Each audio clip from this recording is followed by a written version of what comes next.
Welcome to Cinderella Stories, presented by ESPN Classic. I'm Joe Namath, your host, for a look at 10 of the greatest tales of sports achievement, all of which reflect the spirit of Cinderella.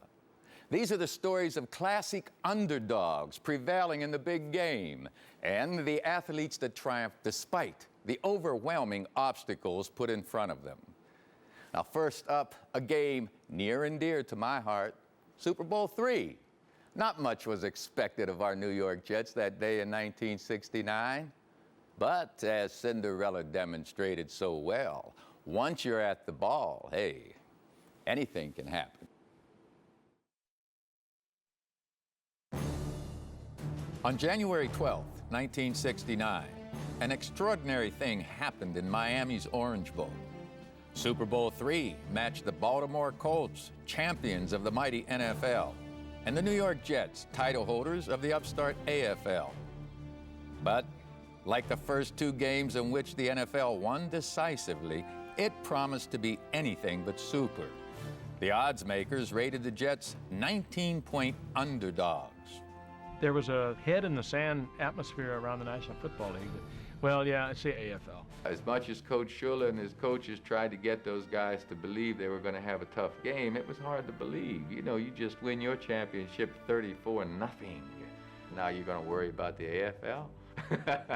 If you believe you've won before you play, you got a major problem. And we had a major problem because we had already won that game in our minds when we stepped on the field. If the Colts were overconfident, a certain celebrated Jet seemed stricken by delusions of grandeur when he made a startling prediction 3 days before the big game. I said, I got news for you. I'm going to tell you something. We're going to win the game. I guarantee it. I said, you made it tough on yourself. And I also told him, I said, well, you're going to have to play a hell of a game. Namath was able to handle our blitz. He was able to get the ball off before our blitzers got to him.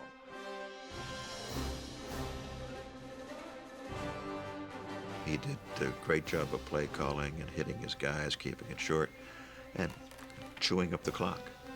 Down 16-0 in the third quarter, Shula pulled his starting quarterback Earl Morrall and replaced him with Johnny Unitas, who had been sidelined with an injured elbow. But time was working against the Colts. I never prayed to God to help us win before any game, but with 6:11 looked on that clock, I did ask him to let that clock run a little faster. I said, please hurry that clock up.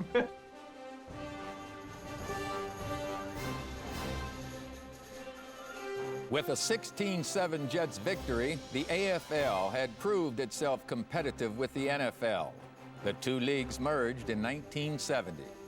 A lot of people didn't think the AFL was up to the standards of the NFL. And then to see the upstart New York Jets with this radical young Broadway Joe Namath as quarterback, people said, whoa, these guys are here and they can play football. Just thought to myself, we did it. We are. We're number one. We won.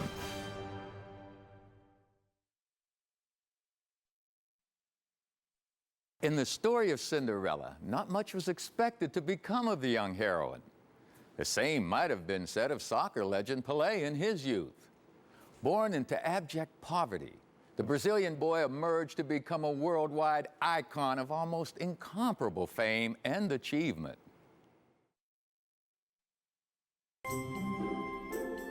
If you would use the word perfect, Pelé almost is there. He was, for me, the greatest soccer player in the history of this game.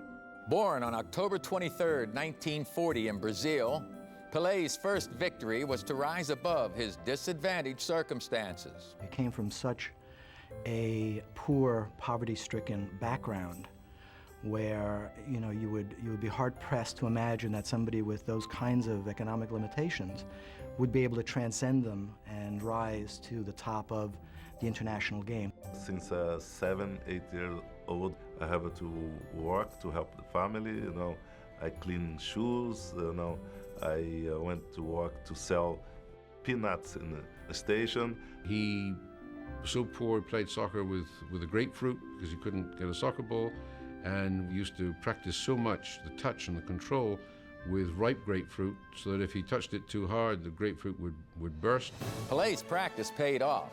At 17, he was selected to Brazil's 1958 World Cup team.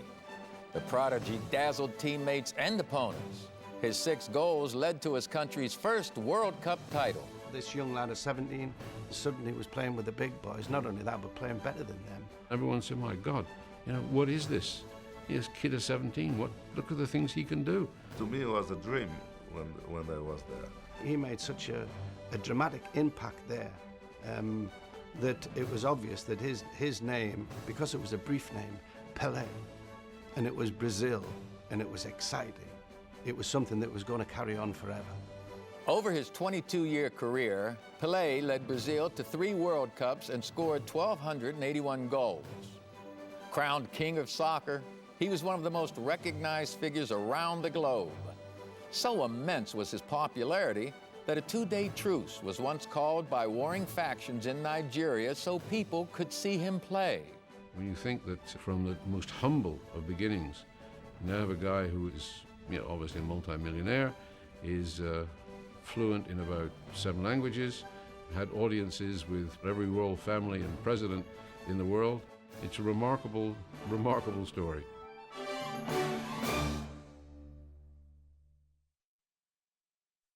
Although our New York Jets were 19-point underdogs to the Baltimore Colts in Super Bowl III, that was nothing compared to the perceived lopsided matchup between the United States and Soviet Olympic hockey teams in the 1980 Winter Games.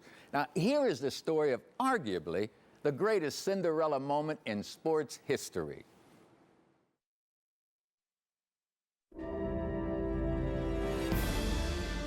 The 79-80 Soviet team was believed to be, they thought, the best team ever put together. Not just the best Russian team, the best team, period. The Americans hadn't done anything. I watched them and I got a stomach ache. They were so good. I sat there and going, oh my God, this is just incredible. They were men. They were like machines. Before the tournament started, and Herbie said, all right, guys, here's the program. If we play at the top of our game and we get some breaks, we can win a bronze medal.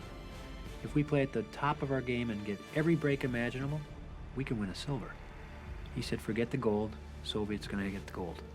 U.S. coach Herb Brooks had good reason to believe the Soviet Union would win the gold medal. Less than a week before the torch was lit at the 1980 Olympics in Lake Placid, his team had been manhandled 10-3 by the Soviets in an exhibition game. But after posting a 4-0-1 record in the qualifying round, the Americans, whose average age was just 22, faced the likely prospect of another trouncing by the all-powerful Red Force. We worry about only Czech Republic. Other team, we don't worry because we're a strong team. We beat the NHL hockey teams. Herb Brooks, I can't tell you how many times he kept saying they're ripe, they're ready to be beaten. Watch how they change lines. They don't change as quick. Watch when they score a goal. They're kind of confident, overconfident. The Russians did score first. For a minute there was, well, here we go again. The Olympic Games, we came from behind 6 or 7 games. So the Russians score, we just dig in and come right back. Johnson is there and scores with 1 second to play in the period. We were outshot 12-2 in the second period, and we only gave up 1 goal. That's inspirational. Now we knew we had a hockey game. Goals by Mark Johnson and Captain Mike Garuzioni put the U.S. in the lead 4-3. Just 10 minutes stood between the Americans and the most astonishing upset in Olympic hockey history. You dare to hope, and then you hope so hard and are just afraid that the Soviets are going to do what they've done countless times before, just crush your hopes. 2:25, 2:24, 2:23 remaining. As the clock began to tick down and the minutes became seconds, you could feel it. 28 seconds. The crowd going insane. And the noise in that building was palpable. You've got 10 seconds. The countdown going on right now. Morrow, up to Schultz. 5 seconds left in the game. Do you believe in miracles? Yes!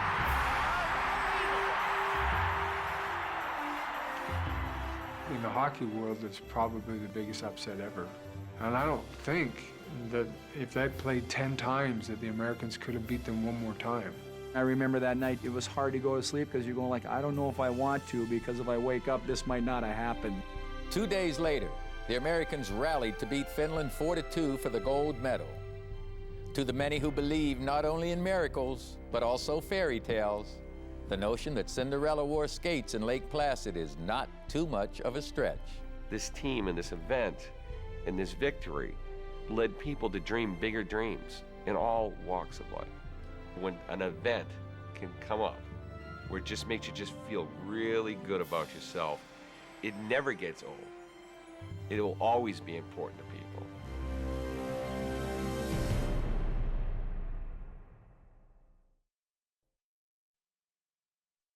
In the world of women's sports, almost no name carries as much clout as that of Mia Hamm. Fittingly born the same year as the groundbreaking Title IX legislation, Mia has done her share to promote gender equality in sports and has become the athletic heroine around which dreams are born. A kind of role model Mia never had.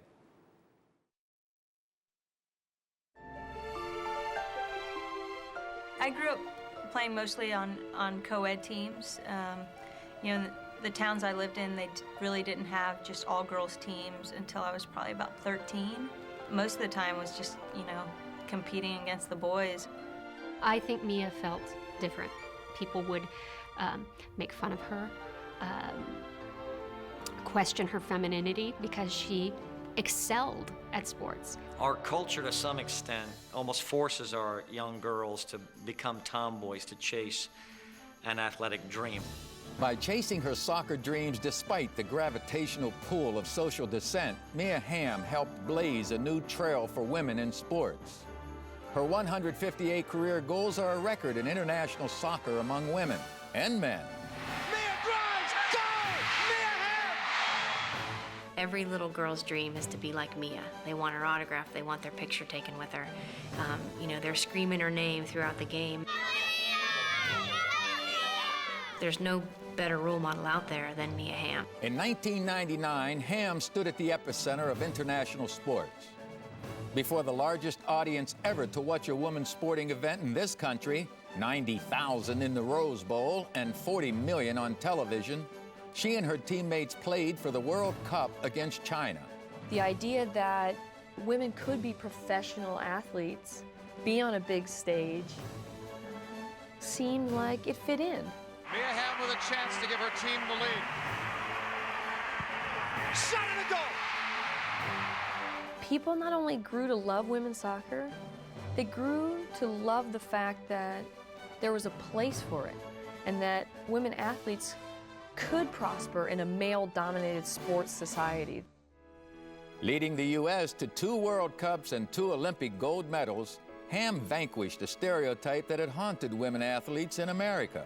She has changed the face of sport for girls. It is acceptable for girls to be beautiful, be athletic, be smart, be a professional athlete. And that wasn't the case 10, 15 years ago. These young boys are respecting these girls for their athletic prowess, not just because it's Sally who lives down the street and she's very cute, you know? It's like, she can play, she's got game. She, I think, allowed dreams to happen.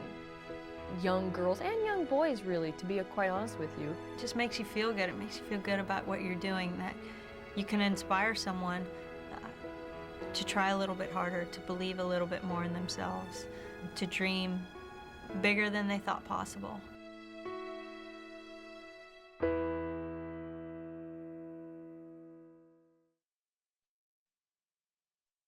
"14 years after our New York Jets beat the Colts to win Super Bowl III, Jim Valvano's North Carolina State Wolfpack squared off against the high-flying Houston Cougars for the NCAA men's basketball title.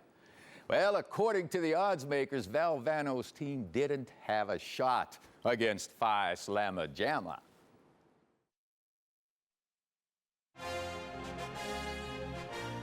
Coach V talked about winning the NCAA tournament. All you had to do was get in. You know, it's not always the best team that wins the tournament. It's always the team that just happens to get on a roll in March. In 1983, North Carolina State got on one of those magical rolls. After unexpectedly winning the ACC title, Coach Jimmy Valvano's overachievers squeaked through the NCAA tournament. with 3 of their victories coming in the final seconds to reach the championship game against #1 ranked Houston, led by Akeem Olajuwon and Clyde Drexler. Was midnight approaching for Cinderella? We had dominated a lot of teams, and a lot of teams were afraid of us. I mean, just straight out scared. We'd go in there and they'd be shaking. When you get this far and, and they call you Cinderella and, they don't expect you to be here, I think you gain a lot of confidence. You play a lot looser. We never felt that we were going to lose the ball game, even when we were down. And Coach V just told us, just keep playing, don't give up, just keep playing. Employing a stifling defense, NC State, a 25-1 underdog before the tournament, disrupted Houston's fast tempo and led 33-25 at the half. But after intermission, the Cougars went on a 17-2 run to gain the lead. As Valvano exhorted his Wolfpack, Derek Wittenberg and Sidney Lowe responded by repeatedly hitting from the outside. With seconds left, the score was tied at 52. Something got messed up out in the corner, and the ball ended up in Derek's hands at half court, and he heaved it. The guy shoots an air ball, you think perfect. The game goes in overtime, but lo and behold, there's Lorenzo Charles down there. Whitberg tries about a 30-footer. No good, step back. Lorenzo Charles, safe. Lorenzo Charles slams it in. The Cinderella team has done it. The glass slipper fits. Those are some of the moments that makes college basketball so unique. It's not 4 out of 7. 4 out of 7, Jimmy V has no shot against Houston, has no shot against Phi Slamma Jamma. But one night, one day, it's anybody's game, baby. And for that moment, it was NC State's. That game had to be fate, because if he doesn't win that game, we don't get to know Jimmy Valvano the way we do. And because of the way his life ended, I think that was destiny. Had to be. At just 47, Jimmy Valvano succumbed to bone cancer in 1993. But the legacy of his 1983 national title lives on, as does his message. I've said it before and I'm going to say it again. Cancer can take away all my physical abilities. It cannot touch my mind, it cannot touch my heart, and it cannot touch my soul. Don't give up. Don't ever give up.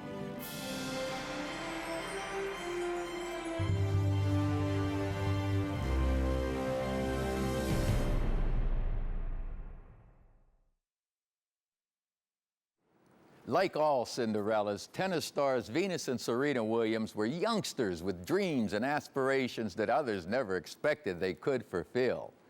Here's a look at their unconventional story of achieving those dreams.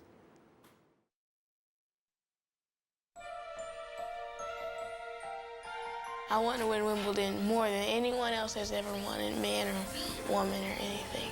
The contrast between Wimbledon and Compton, California is like the tale of Cinderella. Compton, California is sweeping up ashes and having rags for clothes, and going to Wimbledon and going to the ball with the prince. Venus Williams and her sister Serena knew early on that they were not only going to the ball, but they were going to live in the castle. Invested with a love of tennis by their father, the duo set out on a different path than the usual country club circuit and junior tournaments that lead to Grand Slam dreams. Right here at the US Open. This is you. Right there, good service motion, you. Boom! Serena and I, we were kind of maybe a different breed. We came from a different kind of household. They were brought up in Compton, and the courts were cracked, and the net was broken, and they could hear bullets being shot out from guns a couple blocks away. Here are two African-American kids from Compton who grew up theoretically dodging bullets on the tennis court where they were practicing, and who have come out of nowhere and made it as big-time, world-class tennis players. By early 2005, the Williams sisters had won 11 Grand Slam singles titles. Their sheer physical dominance has lifted women's tennis to a new athletic level. We were unconventional from the beginning. Our hairstyle was different. We wore beads in our hair.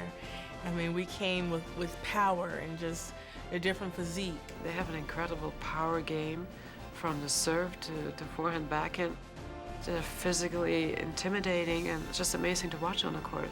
It's basically rags to riches. But the interesting part is that they weren't afraid to take who they were with them. They didn't try to become something else. I think there's definitely a lot more diversity in tennis. I think people just needed to kind of have a role model and actually see people out there and see someone exciting and doing it different.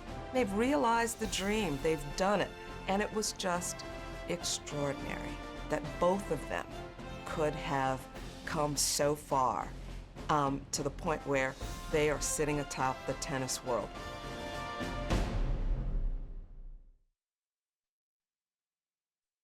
Well, our New York Jets were underdogs to the Baltimore Colts in Super Bowl III.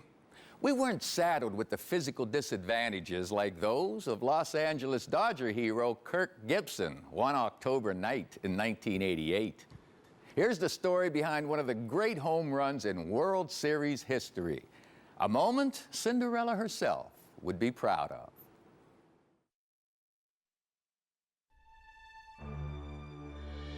Everybody knew the World Series Game 1 was on the line. The Oakland A's were heavily favored.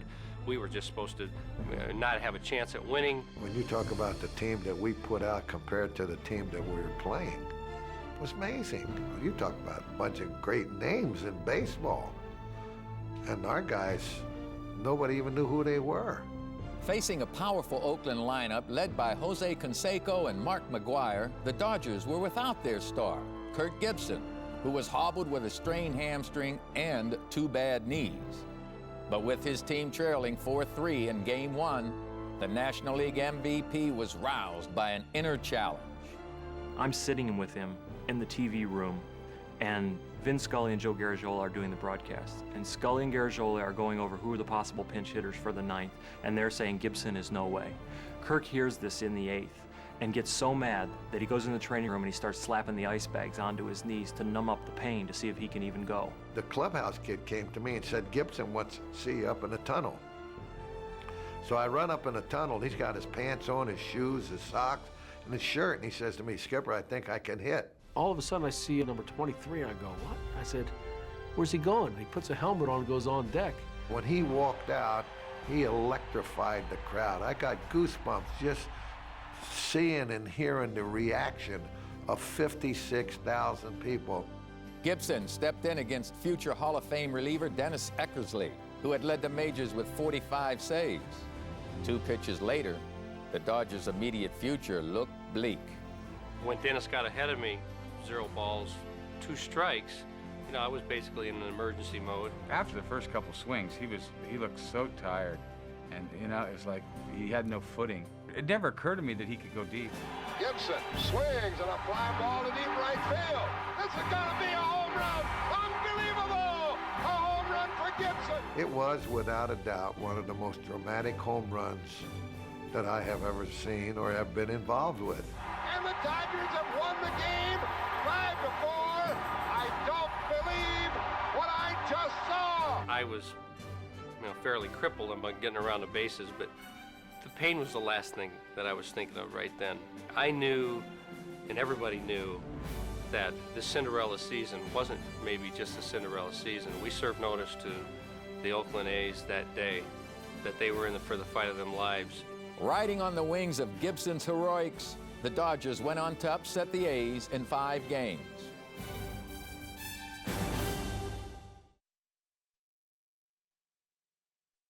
When it comes to beating the odds, Cinderella has got nothing on Jackie Joyner-Kersee. She is a legend of the heptathlon, a grueling 7-event track and field competition.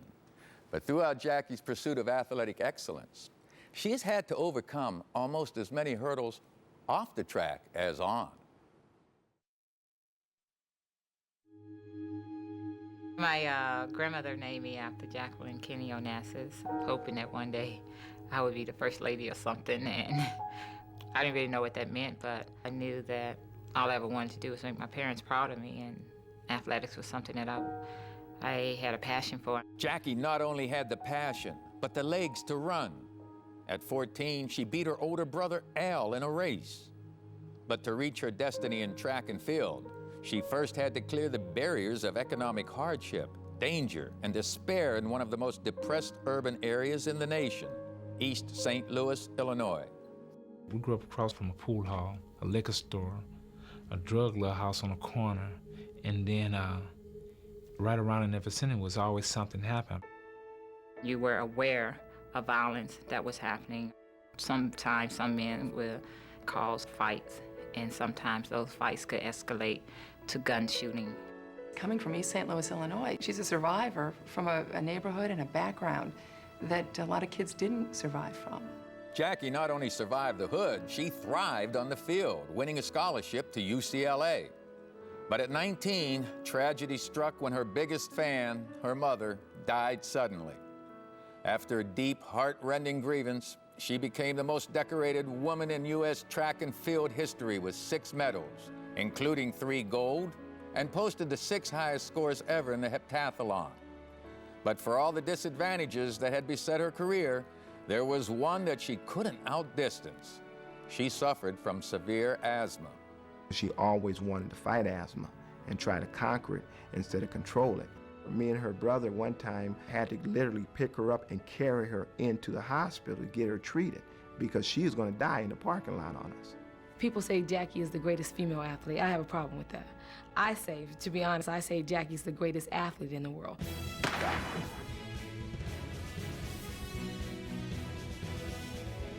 She can go from a ballistic fast hurdler to a Grace Gazelle high jumper to a powerful explosive shot putter in a matter of minutes. Nobody, any multi-eventer, can compare to what Jackie did. She's the only one who's backed it up with 2 golds and a silver. You're talking about a person at one time looking at her coach like he was crazy when he said that I could be the world record holder. It was like a dream come true, the ultimate, to be able to go to the Olympic Games and not only win the heptathlon, but set a world record was like, to me, what dreams are made of.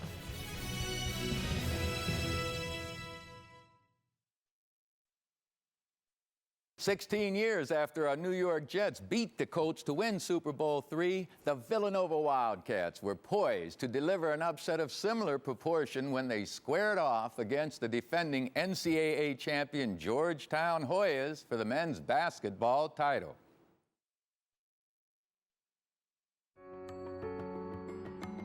The essence of the appeal of the NCAA tournament is the Cinderella, the fact that in a one-game situation, any team can win and anything can happen. Villanova bought a ticket to the championship game because once again, they came into a game as an underdog and won. This is a team right now that just refuses to believe it can be beaten. Even a fairy godmother would have had trouble transforming Villanova into a winner in 1985. Losers of 10 games in the regular season, the Wildcats found themselves in the NCAA final against defending national champion Georgetown, whose 7-foot senior, Patrick Ewing, was the mightiest force in college basketball. We were the Raiders of college basketball, but it was fun. Everybody hated us, and we loved kicking everybody's butts. They had a tenacious defense. They pressed a lot. And if someone did get past the guards, they would go inside, and there's Patrick, arms stretched, the intimidator. My parents were like, if you don't get this one, don't be unhappy. I mean, you've gotten this far already. Well, the Wildcats have been winning in this tournament, as you have said, by reading from the textbook. Is there a chapter that's going to work for the game tonight? Bob, I really don't believe they can handle the kind of pressure defensively that Georgetown will utilize. Coach Mastermeter had mentioned to us, if we made it that far, there's no reason to stop now. Let's go ahead and win one more game and shock the country. And he's into the lane. His shot is good. Quickly with a big bucket. That's by 5. We shot the ball real well. We took very, very good shots. We really did a tremendous job of executing. It's called a zone. Usually one player gets in it. We had a whole team in it. They thought for sure they'll get us in the second half and it'll be over. That's how confident they were. We go against teams that sometimes break the press in the first half and do things, but it's just a matter of time that, they miss a shot or turn the ball over, but it never came. It's inbounded to Dwayne McClain, and the clock goes off, and that is it. Cinderella wears the glass slipper. So Villanova Wildcats are the champions of college basketball. They had to almost play a perfect game to beat us. It's still a hard pill to swallow. Whenever I'm watching ESPN Classic and it comes on, I turn the TV off. You always have things that you think you could do differently, but would I have played the game the same way I played it? Absolutely. The only thing different, I would have tried to have stopped them from shooting, 71%. When you look at the greatest upsets, you'll see Villanova and Georgetown. Can't deny the game. They lost, we won. It's a great story.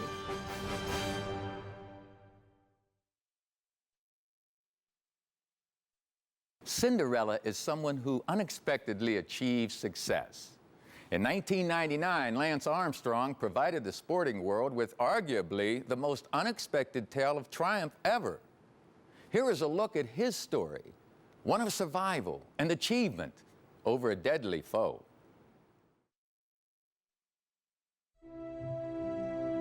Lance Armstrong survived a hardscrabble youth in Texas to emerge as America's most promising cyclist, the heir to Greg LeMond.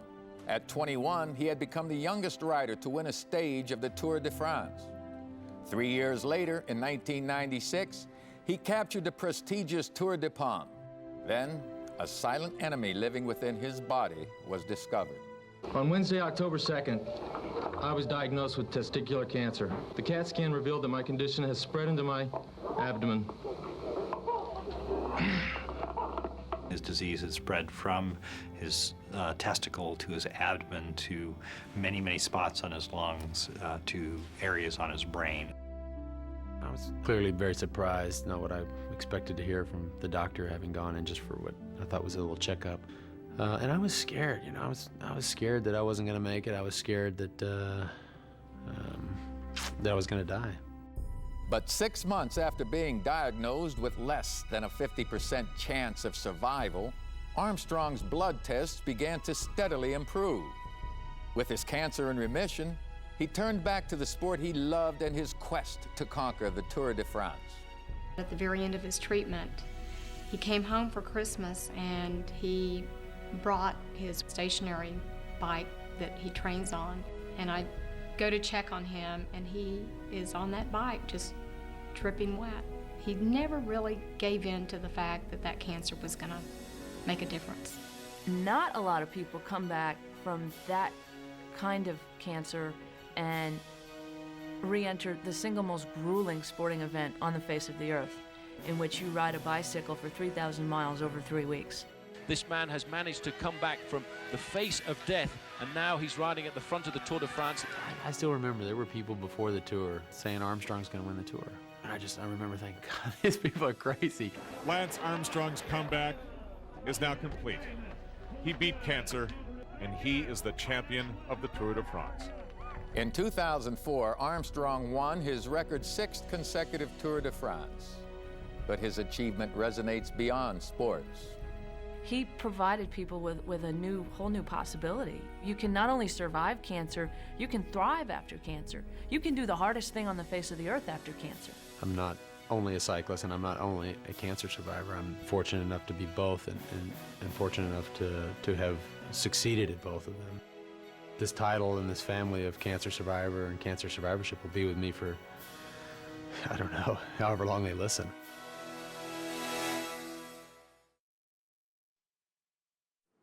There you have it. ESPN Classics look at the moments and stories in sports that show that sometimes fairy tales do come true. And every once in a while, Cinderella shows up in unusual places. I'm Joe Namath. Thanks for joining me.